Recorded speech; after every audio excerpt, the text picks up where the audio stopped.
오후에 살펴볼 하나님의 말씀은 고린도전서 15장입니다.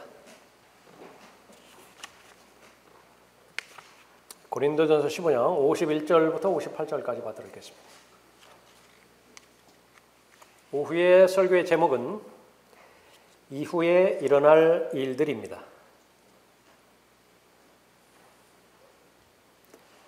보라, 내가 너희에게 한 가지 신비를 말하노니 우리가 다 잠잘 것이 아니요 오히려 우리가 모두 변화될 것이니 마지막 나팔 소리에 눈 깜짝하는 순간에 그러하리라.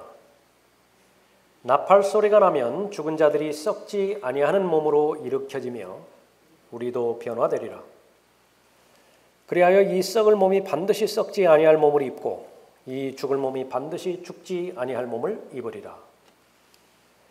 이 썩을 몸이 썩지 아니함을 입고 또 이 죽을 몸이 죽지 아니함을 입게 되면 그때 사망의 승리 속에 삼킨 바 되었느니라고 기록된 말씀이 이루어지리라.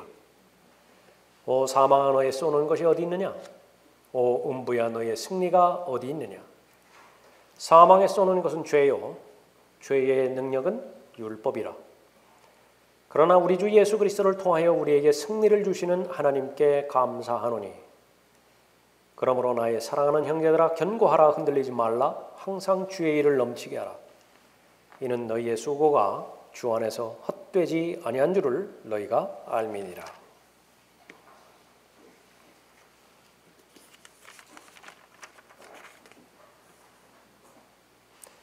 마지막 날들에 아주 어려운 때가 오리라고 하나님께서 말씀하셨지만 바로 휴거 직전에, 특히 어느 나라도 마찬가지겠습니다만은 우리나라 같은 경우에 더욱더 어렵죠.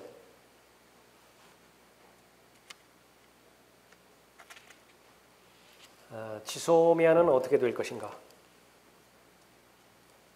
한일 관계지요. 한미 동맹 체제가 이렇게 되리라고는 누가 그 생각이나 상상조차 했겠어요? 그러나 결국은 일어난다고요.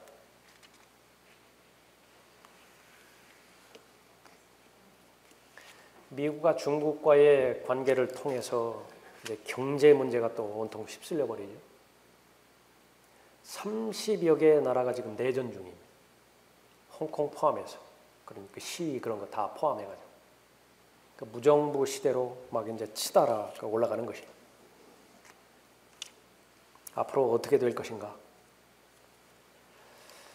예측이 다 불가능한 것이지만요, 불안하게 만들죠. 그러나 분명한 것은 성경에 기록되어 있습니다. 성경에 기록되어 있는 것은 아무리 상황과 조건이 반대로 흘러가는 듯 보인다 하더라도요, 그대로 진행되는 것입니다. 오늘 본문 말씀을 보니까 사망과 생명에 대해서 기록되어 있는 것을 볼 수 있죠. 패배와 승리에 대해서 기록되어 있는 것을 볼 수 있습니다. 사망은 쉬지 않아요.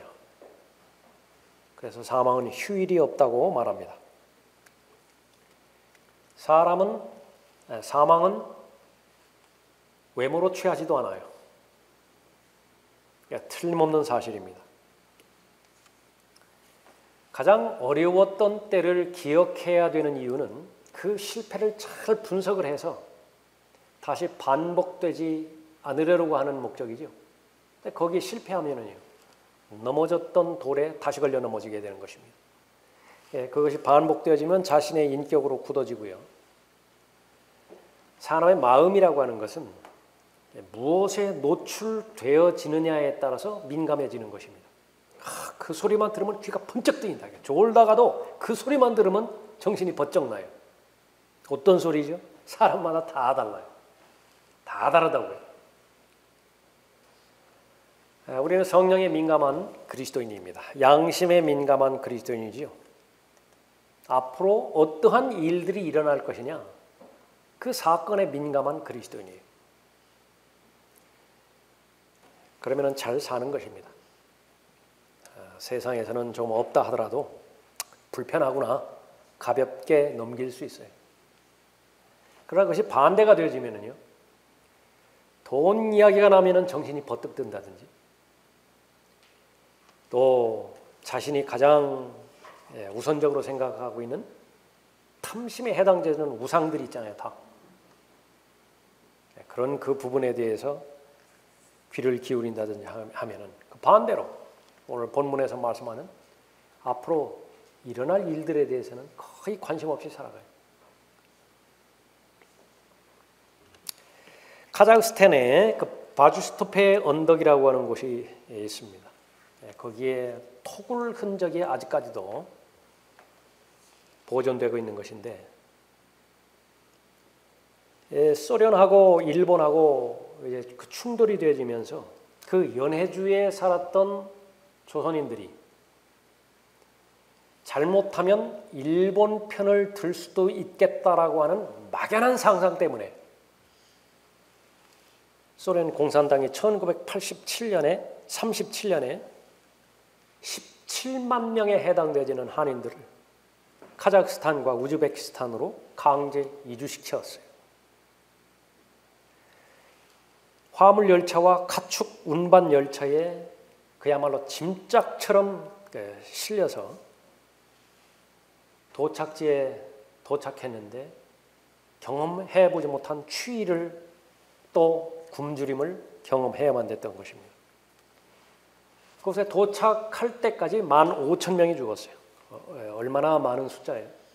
15,000명이 죽었습니다.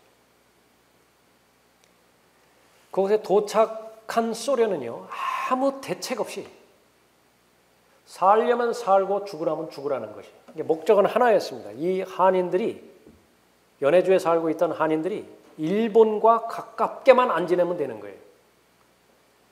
그런 무책임한 처사가 어디 있습니까? 그러나 그것이 나라 없는 국민의 서름이에요. 나라를 잃어버렸을 때에 아무도 한가하지 못합니다. 제일 먼저 추위를 피해야 되니까 할 수 있는 방법이 토굴을 파는 거래죠. 땅을 파는 것입니다. 그 땅 밑에 들어가면 좀 나을 테니까. 그래서 1937년 10월부터 다음해 4월까지 이렇게 토굴을 짓고 살았던 초기 정착지, 그것이 아직까지도 남아 있었던 것입니다. 또 하나는 장소를 달리해서 오키나와, 일본이죠. 2차 세계대전 때 일본과 미국이 전쟁이 벌어졌을 때요, 한국 사람들, 청년들이 징병됐죠. 징용으로 끌려와서 몇 명이 죽었느냐? 1만 명이 죽었어요. 죽은 다음에도 아무런 처사도 없습니다. 그러니까 대우도 없는 것이에요. 얼마 되지 않은 경험인데, 과거에 얼마 되지 않은 경험이잖아요.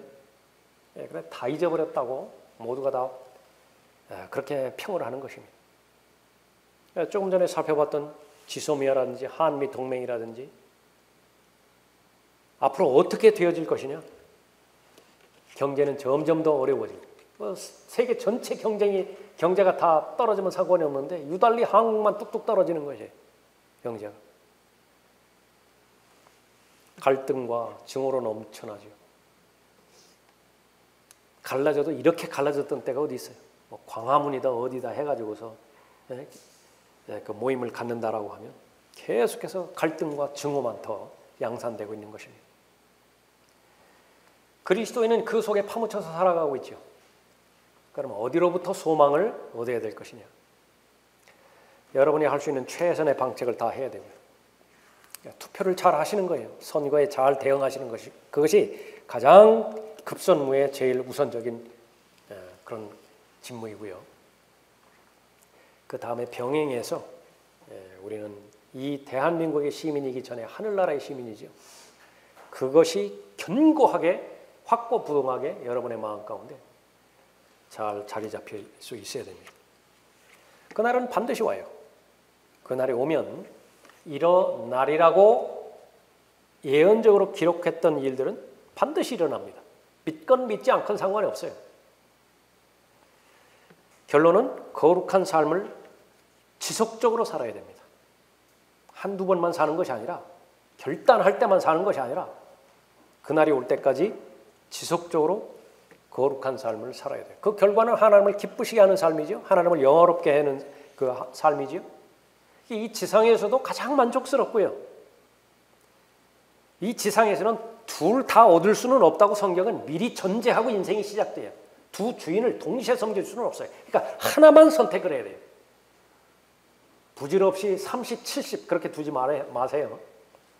한 편을 목적으로 삼는다면 한 편은 수단이에요. 그거밖에 없어요.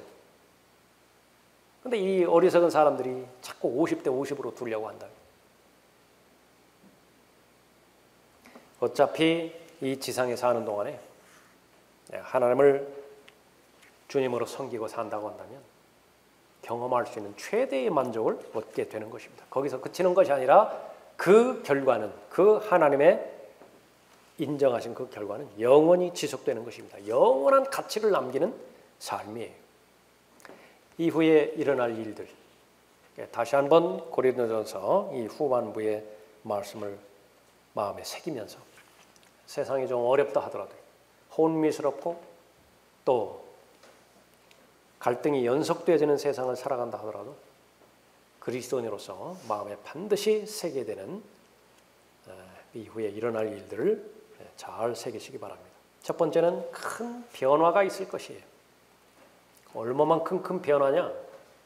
전무후무한 변화입니다. 50절 보십시오. 그러나 형제들아 이제 내가 이것을 말하노니 혈과 육은 하나님의 나라를 상속받을 수 없으며 썩을 것은 썩지 아니하는 것을 상속받을 수 없느니라. 물질과 비물질과의 관계예요. 그런 변화라고. 휴거지요. 한 가지 신비라고 51절에서 말씀하고 있습니다.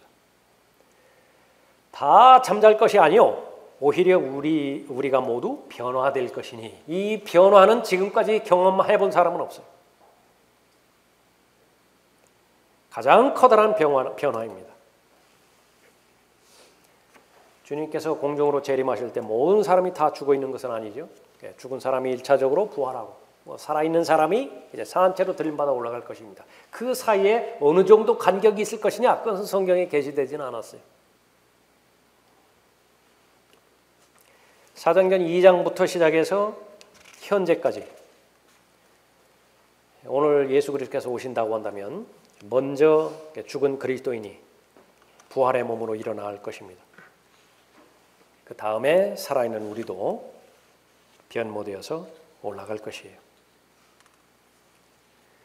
나사로가 죽었을 때 예수님께서 말씀하셨죠. 우리의 친구 나사로가 잠들었도다.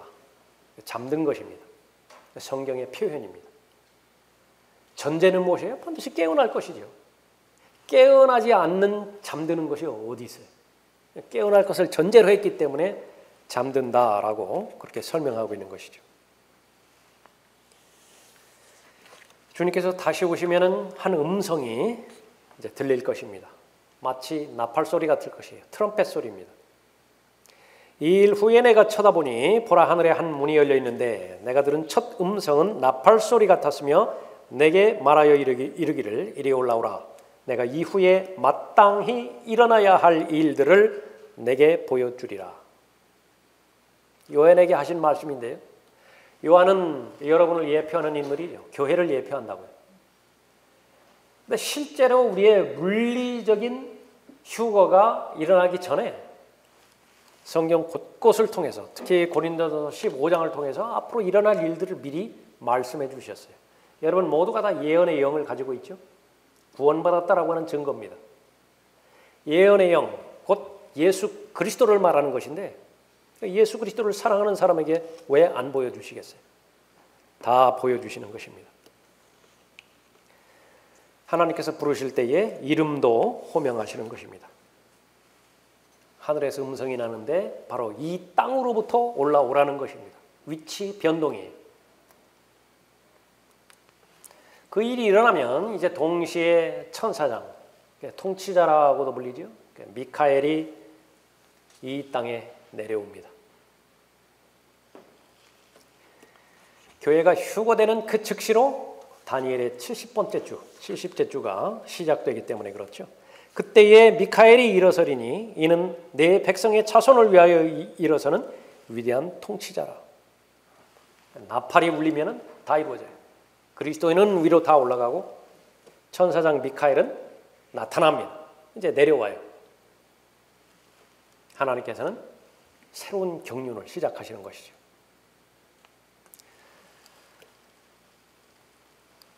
사람의 관점에서 보면 태어나는 것은 축복의 대상이지만은요, 하나님의 관점에서 보면 살기 시작하는 그 시점부터 죽어가기 시작하는 것이에요.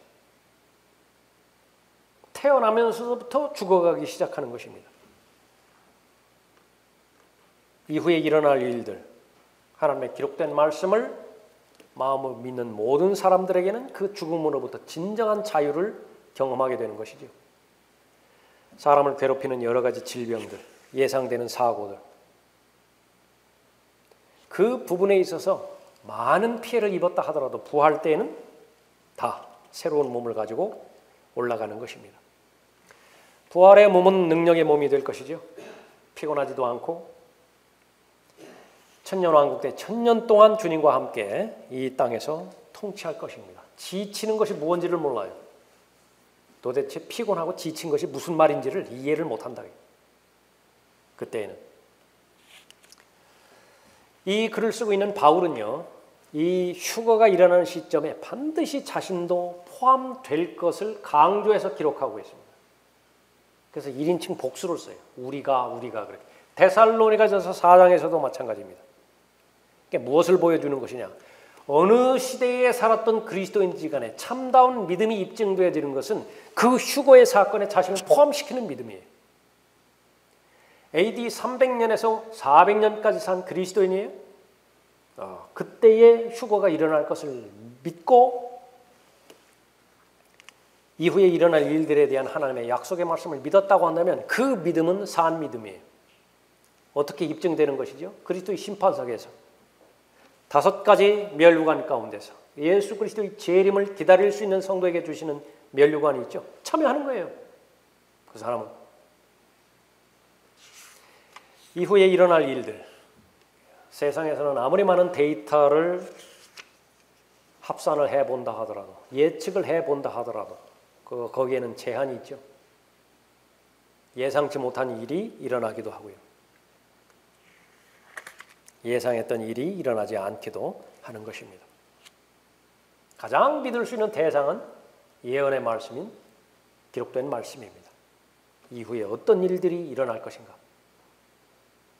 반드시 성경에 기록된 일들은 일어날 텐데, 두 번째로 큰 승리가 있을 것이에요. 54절 보십시오. 이 썩을 몸이 썩지 아니함을 입고 또 이 죽을 몸이 죽지 아니함을 입게 되면 그때 사망의 승리 속에 삼킨 바 되었느니라고 기록된 말씀이 이루어지리라. 오 사망아, 너의 쏘는 것이 어디 있느냐? 오 음부야, 너의 승리가 어디 있느냐? 사망에 쏘는 것은 죄요, 죄의 능력은 율법이라. 매일매일 살아가면서 사람의 마음을 옥죄고 억압하고 감당할 수 없는 스트레스를 주는 것은요, 실제로 보면 별것 아닌 일들이에요. 사흘만 지나면은 다 해결될 일들이에요. 거의 대부분. 사흘이 안 지났기 때문에 죽을 것 같다고요. 사흘이 지나지 않았기 때문에 눈앞이 캄캄하다고요. 500원짜리는 그 무슨 가치가 있겠어요? 500원이라고요. 500원. 근데 그것이 바로 눈앞에 있으면은요, 500원만 보여요. 500원만.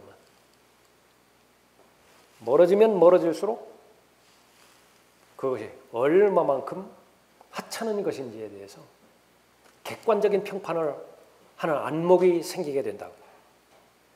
성경에서 멀어지면 멀어질수록요, 하루하루 닥치는 모든 일들은 현실적으로 나의 숨을 막아버리는 그런 억압으로 다가오게 되는 것입니다. 하나님의 말씀 가운데서 정말로 문제는 뭐냐? 인생에 있어서 문제거리가 되는 본질은 무엇이냐 그러면 본문에 말씀하신 것처럼 사망이에요.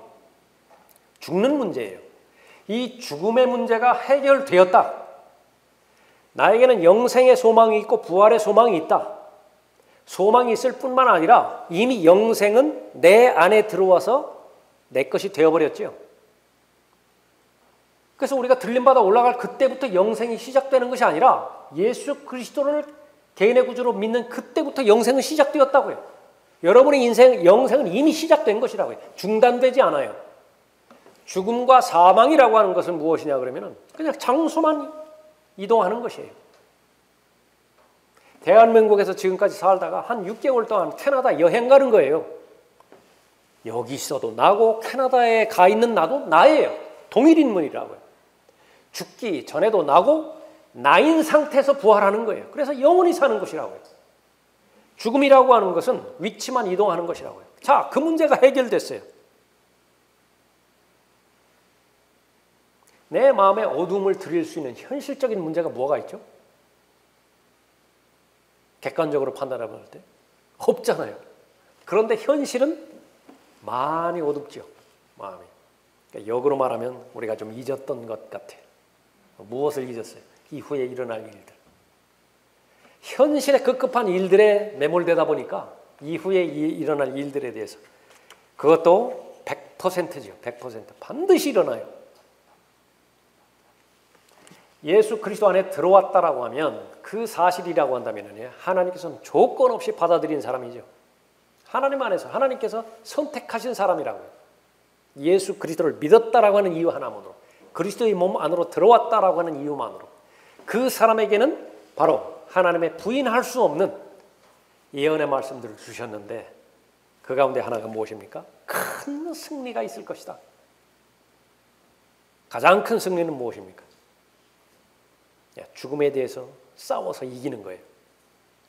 그 전까지는요. 죽음이요. 블랙홀이었잖아요. 삼키지 못하는 것이 무엇이 있어요? 그 지금까지도 회자되어 있는 모든 제국의 영웅들, 제왕들, 대왕들 다 삼켜버렸잖아요. 가장 현명하다고, 똑똑하다고 자화자찬했던 모든 철학가들, 교육가들, 정치가들 다 삼켜버렸잖아요. 그러니까 노인만 삼키나요? 애들도 삼키잖아요. 삼키지 못할 대상이 없었는데 그러나 그리스도인은 못 삼키는 것이에요. 바로 믿음의 창시자의 완성자이신 예수 그리스도께서 기꺼이 자원하는 마음으로 죽음 안으로 들어가셔서 십자가의 죽음에까지 순종하심으로 인해서 궁극적으로 죽음을 이기셨죠.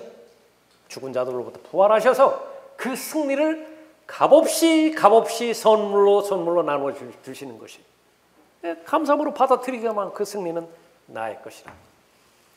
사망의 승리 속에 삼킨 바 되었느니라고 기록된 말씀이 이루어지리라. 모두가 다 가장 큰 소리로 외치는 것입니다. 오 사망아, 너의 쏘는 것이 어디 있느냐? 오 음부야, 너의 승리가 어디 있느냐? 사망에 쏘는 것은 죄요, 죄의 능력은 율법이라. 죄 때문에, 율법 때문에 노예가 되는데 다 해결됐잖아요. 십자가에서 다 폐기돼 버렸죠. 예수 그리스도께서 죄를 승리하셨기 때문에 그런 것입니다. 이후에 일어날 일들, 마지막 세 번째로 큰 감사가 있을 거예요. 지금까지 표했던 어떤 감사보다도 더 큰 감사가 있을 것입니다. 57절 보십시오. 그러나 우리 주 예수 그리스도를 통하여 우리에게 승리를 주시는 하나님께 감사하노니 그러므로 나의 사랑하는 형제들아 견고하라, 흔들리지 말라, 항상 주의 일을 넘치게 하라. 이는 너희의 수고가 주 안에서 헛되지 아니한 줄을 너희가 알미니라. 죄에 대해서 승리한 사람, 죽음에 대해서 승리한 사람, 그리스도인입니다.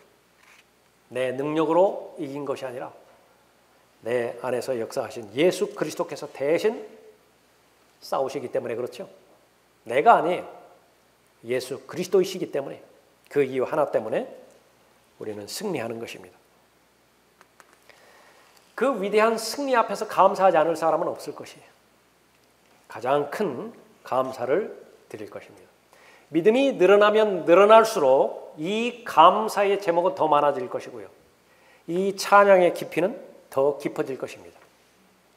초신자 때에는 아무래도 눈에 보이는 것으로 인해서 감사하죠. 그 감사가 너무 크다고요. 얼마나 많은 선물을 주셨어요. 얼마나 많은 열매들을 주셨습니까? 그러나 점점 시간이 지나면서 성숙해지면서 그 선물을 주신 분에 대해서 우리는 잊지 않죠. 예수 그리스도께서 우리를 위해서 어떤 일을 행해 주셨는가? 그 부분에 대해서 감사하기 시작하면서 예수 그리스도는 어떤 분이세요? 아버지 하나님은 어떤 분이세요? 하나님의 하나님 되심에 대해서 깊은 감사가 나오고 하나님 앞에 영광 돌리는 찬송으로 하나님 앞에 찬양을 드리는 것이죠. 그 사실을 알았을 때에 바로 그러므로로 연결이 되어지죠. 흔들리지 않는 것이에요. 요동하지 않는 것이죠. 하나님의 뜻 밖으로 나가지 않는 것입니다.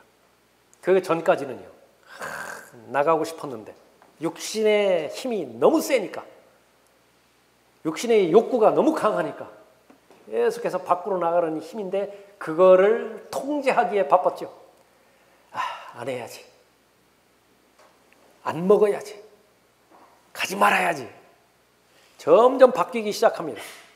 내 안에 있는 속사람, 새 사람이 점점 더 커져버리죠. 그것이 바로 마음의 변화이고 삶의 변화인 것입니다.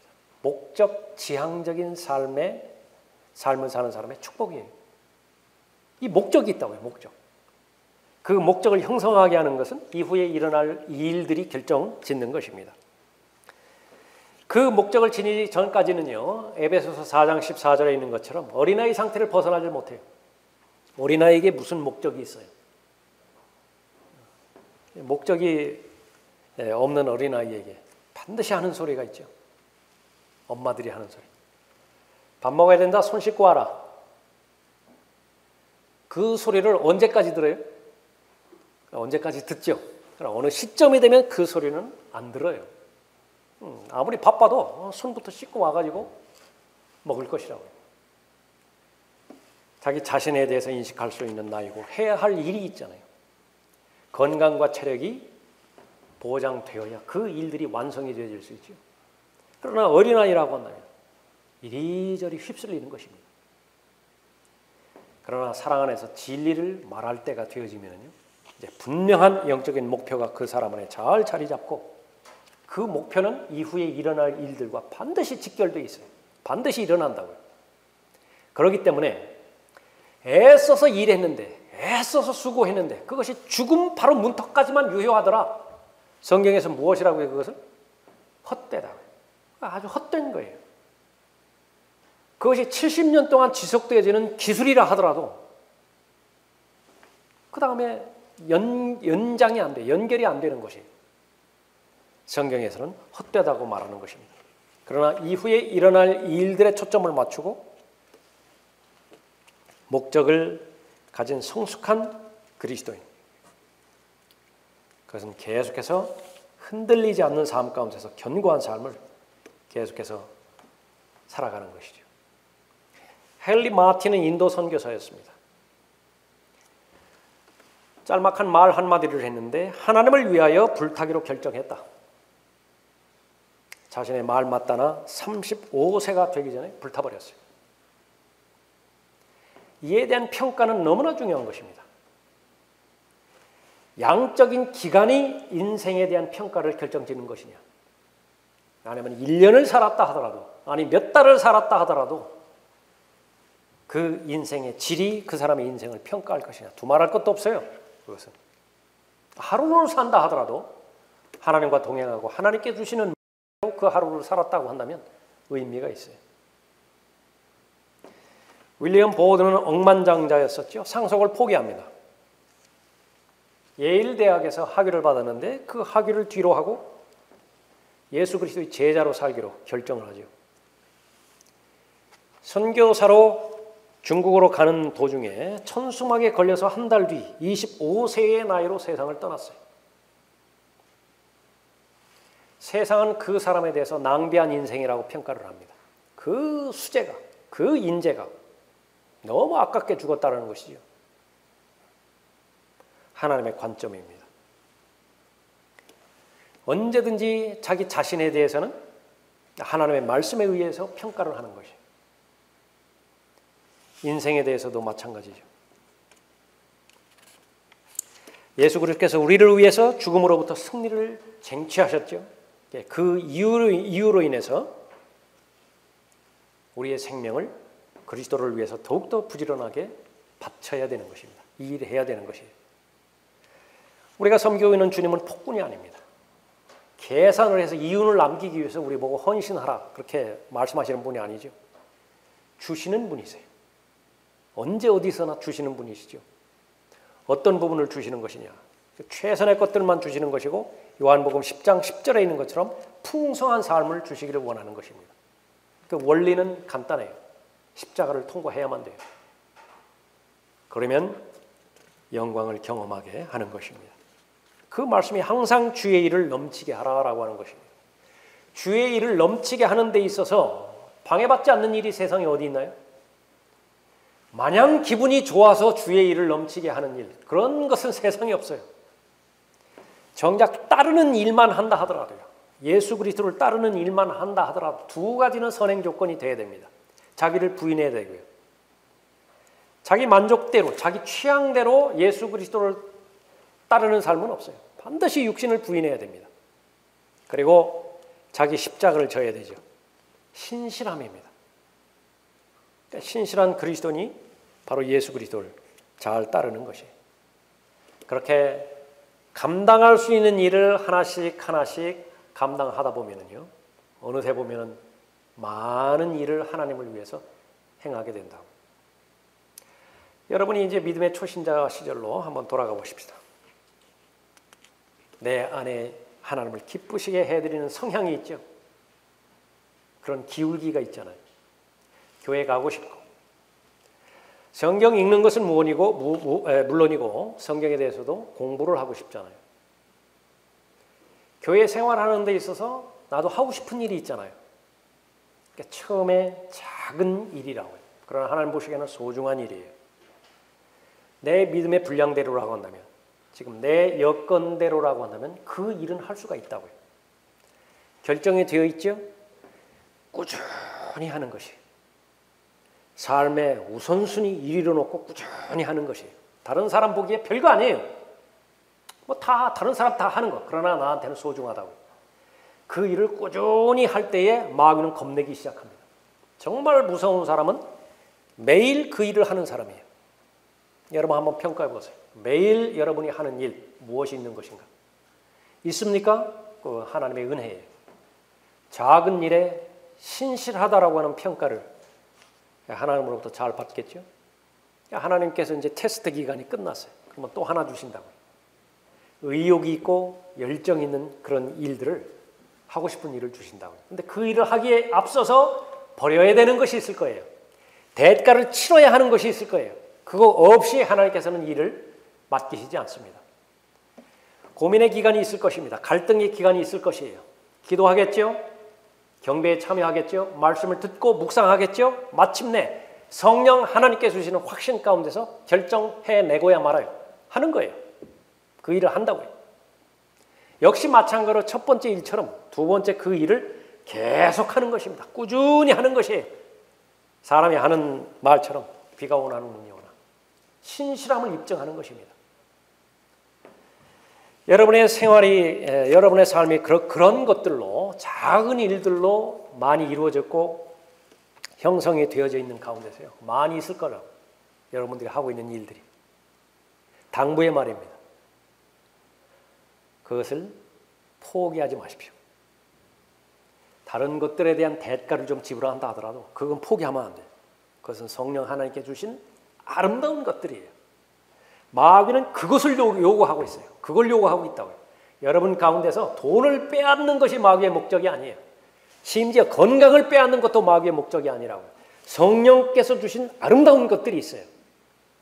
그것은 이후에 일어날 일들에 반드시 연결될 일들이거든요. 그것을 빼앗으려고 하는 것이에요. 이겨야 됩니다. 승리해야 돼요. 하나님의 전신갑옷으로 잘 무장해서 승리해야 되는 것입니다. 이는 너희의 수고가 주 안에서 헛되지 아니한 줄을 너희가 알미니라. 주님을 위해서 일하고 있다고 한다면 헛된 일이 절대로 아니에요. 주님께 일하고 있다고 한다면, 또 주님 안에서 일하고 있다고 한다면 그 일은 결코 헛된 일이 아닌 것입니다. 옆 사람이 평가하는 것에 귀 기울일 수 있어요. 처음에는 그렇습니다. 그러나 기준을 가지고 계세요. 별거 아니에요. 사람들이 평가하는 거 별거 아니라고. 오히려 더 나아가서 하나님을 위해서 하나님께서 인정하시는 일은요, 사람들이 보기에 좀 바보스러워야 돼요. 하나님도 말씀하셨잖아요. 어리석은 일들이라고. 자신감을 갖고 담대함을 갖고 지금 여전히 하나님과 동행하고 하나님을 섬기는 그 일에 전념하십시오. 주님은 오십니다. 보라, 내가 속히 오리니 내가 줄 상이 내게 있어 각 사람에게 그의 행위에 따라 주리라. 일한 대로 갚아주신다 말씀하시는 것입니다. 상 주시는 것이죠. 우리가 가지고 있는 믿음은 이기적인 믿음이 아니에요. 영원한 하나님의 가치를 남기는 그 일에 헌신하는 것뿐입니다. 이제 얼마 남지 않았죠? 공중으로 재림하시면 큰 변화가 있을 것입니다. 몸도 변화가 되어지고 마음과 생각도 다 변화가 되어서 새 사람의 가장 적합한 몸으로 그렇게 옷 입게 되어질 것이죠. 큰 승리를 경험하게 될 것입니다. 가장 큰 승리. 그건 이제 죄와 씨름하지 않아요. 죄에 대해서 고민하지도 않습니다. 그러한 모든 것들이 이루어진 상태에서 그야말로 가장 겸손한 마음과 감사하는 마음으로 큰 감사를 하나님 앞에 드릴 것이에요. 그 하나님의 진리의 지식으로 잘 무장된 그리스도인 만큼 성실하게 하루하루를 살아가는 사람도 없습니다. 주어진 일에 열심을 다해서 살아갈 것이고요. 또 하나님께서 베풀어 주시는 모든 기회 다 소중하게 여기실 것이. 하나님 안에서 하나님께서 인정하시는 우선순위를 잘 세워감으로 인해서 어떤 일을 하든지 간에 하나도 헛된 일로 발견되지 않을 것이라고. 문제는 우선순위겠죠. 이 땅에만 전념하는 것이 아니라 다가오는 세상 이후에 일어날 일들, 하나님께서 명확하게 말씀해 주신 그 일들을 다른 어떤 것도 자리 잡지 못하게 여러분의 마음 가운데 중심에 믿음과 잘 결합함으로 인해서 이후에 무엇을 하든지 간에 그 모든 일들이 하나님을 기쁘시게 해드리고 하나님 앞에 영광 돌리게 하는 예수님께서 약속하신 풍성한 삶을 사는 여러분이 되시기 바랍니다.